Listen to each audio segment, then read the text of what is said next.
Hey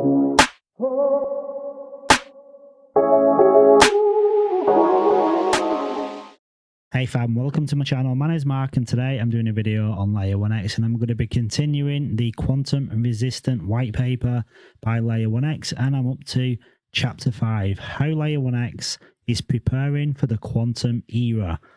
So Layer 1X is actively developing quantum resistant cryptographic solutions to future-proof its cross-chain messaging, state storage and roll-up infrastructure. As quantum computing advancements pose increasing risks to traditional cryptographic security, L1X is working towards the integration of quantum-proof mechanisms within its consensus and XCDP communication layer. Quantum cryptography execution on virtual machines is being made efficient by upgrading the VM, and dedicated subnets will be assigned roles to execute quantum resistance-based transactions that will coordinate with the rest of the nodes on the network, providing the ability to scale horizontally.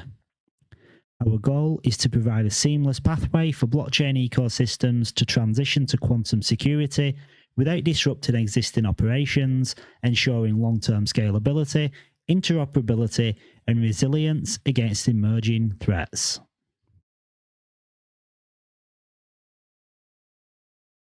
Sometimes need to wet the whistle, and I've got a nice cup of tea there.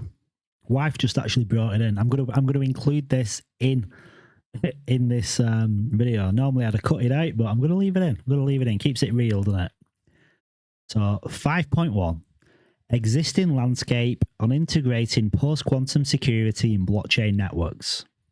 The threat of quantum computing to blockchain security is well documented, with cryptographically relevant quantum computers expected to break widely used cryptographic standards like ECDSA, RSA, and SHA 256 in the coming decade. Various stakeholders, including core blockchain developers, post-quantum cryptography researchers, and financial institutions, are working towards solutions that will enable blockchain ecosystems to survive the quantum era. These solutions fall into several categories. 5.2, core protocol upgrades, transitioning existing blockchains to post-quantum cryptography. Most projects today rely on elliptical curve cryptography for digital signatures and SHA-256 for hash functions. A fundamental solution on the quantum threat is to replace these cryptographic primitives with post-quantum cryptographic alternatives. However, such an upgrade is highly complex and must be backward compatible, ensuring that existing wallets, contracts, and transactions remain valid. Who is working on it? Ethereum Foundation. Ethereum's long-term roadmap, particularly under the splurge phase, includes a transition to quantum-resistant signatures. Researchers are testing post-quantum schemes such as crystals, dilithium, and Falcon for future implementation. Bitcoin developers. Discussions within Bitcoin's core development community revolve around upgrading to quantum-safe signatures, such as lattice-based cryptography, through a soft fork. NIST, which is the National Institute of Standards and Technology, finalized PQC standards, including crystals, dilithium for signatures, and Kyber for key exchanges, providing a standardized pathway for quantum resistance. Advantages: ensures full protocol security without additional complexity, directly replaces existing cryptographic functions whilst minimizing friction, NIST-backed algorithms offering long-term security validation. And the limitations: difficult to implement in live blockchains without hard forks or soft forks requiring broad network consensus, backward compatible issues as legacy addresses would remain vulnerable, EVM-based systems are not built to execute quantum-based cryptography. For example, creating a signature using elliptical curve would consume 21,000 gas units in Ethereum, but the same quantum-based signature would consume 1 million gas units.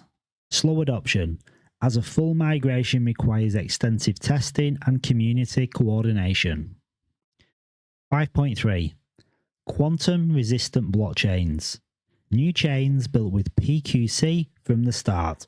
Rather than upgrading existing networks, some blockchain projects have been designed from the ground up with quantum resistance in mind. These projects embedded post-quantum cryptography natively into their protocol layer, making them inherently resistant to quantum attacks. Who is working on it?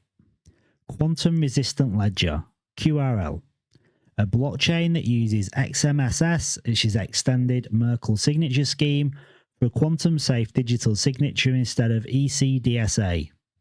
Abelian Network utilizes lattice-based cryptography and homomorphic encryption for post-quantum security.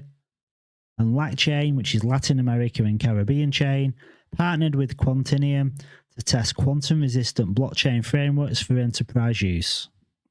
The advantage is future-proof from inception with no need for retrofitting, allows for native experimentation with post-quantum smart contracts, and provides a testbed for cryptographic agility in live blockchain environments. Limitations: low adoption and liquidity, as existing ecosystems such as Ethereum, Bitcoin, etc. dominate the market, lack of interoperability with established blockchains, and requires entirely new infrastructure rather than upgrading current networks. 5.4. Multi-party and Layer 2 solutions, hybrid approaches for transitional security. Given the difficulty of upgrading Layer 1 protocols, hybrid solutions have emerged that add quantum security at a secondary layer while keeping existing blockchains intact. These solutions include post-quantum secure custodians and smart contracts. Users deposit assets into contracts that enforce PQC-based authentication before transactions are executed. Threshold cryptography and multi-signature wallets.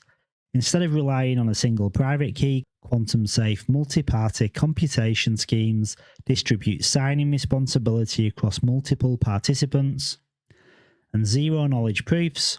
ZKPs could be leveraged to allow transactions to be validated without exposing signatures, reducing vulnerability to quantum attacks. Who is working on it? MIT's PQ-MPC research group developing quantum-safe multi-party computation for secure transactions. Ethereum and Layer 2 roll-up teams exploring quantum-safe rollups with cryptographic abstraction layers. Advantages: no immediate need for protocol-wide upgrades, works as a shielded layer before blockchain consensus, and can be integrated with existing ecosystems, reducing migration friction. Limitations: does not address the core cryptographic vulnerability of base layer signatures. Requires trust assumptions, as Layer 2 security is dependent on off-chain operations. 5.5. Summary of limitations in existing quantum-resistant blockchain approaches. 5.5.1. Core protocol upgrades.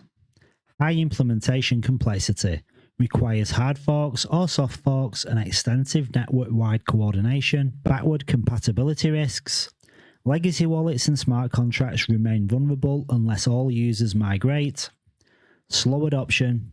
Requires years of testing and community consensus, delaying practical deployment. 5.5.2. Quantum-resistant blockchains. Low adoption and liquidity. Standalone quantum-resistant blockchains lack network effects, making them isolated from major ecosystems like Ethereum and Bitcoin. Interoperability challenges. Struggles to connect with existing chains, reducing usability. Infrastructure overall. Requires building an entirely new ecosystem which is resource intensive. 5.5.3. Multi-party and Layer 2 solutions. Base layer vulnerability. Still depends on quantum vulnerable Layer 1 chains, meaning it doesn't fully solve the issue. Trust assumptions. Requires off-chain actors or custodians, reintroducing trust into the decentralized networks. Partial security. Only protects specific applications, example smart contracts or custodians, without addressing the entire blockchain stack. I hope you liked this video. If you did, smash the like button and subscribe to the channel, turn notifications on, and I'll catch you on the next video.